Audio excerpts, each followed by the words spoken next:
જો તમારે ગરમીમાં રોજ બપોરે ઠંડુ ઠંડુ શરબત પીવું હોય પણ રોજ તાજા લીંબુ લાવવાની અને શરબત બનાવવાની ઝંઝટ ન કરવી હોય તો તમે મારી આ લીંબુ શરબત પ્રીમિક્સ બનાવવાની રેસીપી જરૂરથી ટ્રાય કરજો, જેનાથી તમે ફક્ત 1 જ મિનિટમાં લીંબુ શરબત બનાવી શકશો।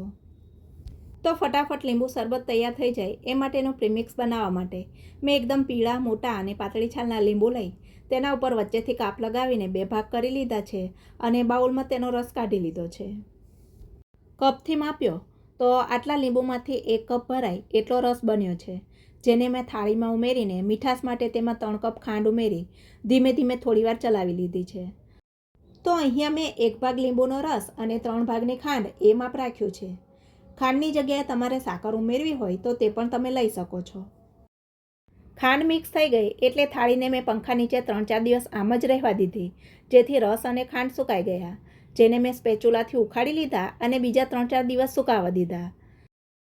આ રીતે 1 અઠવાડિયા સુધી થાળીને મેં પંખા નીચે સુકાવા રાખી એટલે ખાંડ એકદમ સુકાઈ ગઈ અને તેના ગાંગડા બાજી ગયા। ત્યાર પછી મિક્સરમાં મેં ખાંડના આ ગાંગડાનો બારીક પાવડર દળી લીધો। જો તમારે શરબતને વધારે ચટપટું કરવું હોય તો ખાંડ દળતી વખતે તમે તેમાં 1 ટીસ્પૂન સાદું મીઠું અને 1 ટીસ્પૂન સંચળ પાવડર અથવા તો ચાટ મસાલો પણ ઉમેરી શકો છો। આ રીતે બનાવેલા લીંબુના શરબત પ્રીમિક્સને તમે 1 વર્ષ સુધી સાચવી શકો છો અને ફક્ત 1 જ મિનિટમાં તમને જ્યારે મન થાય ત્યારે લીંબુનું શરબત બનાવી શકો છો।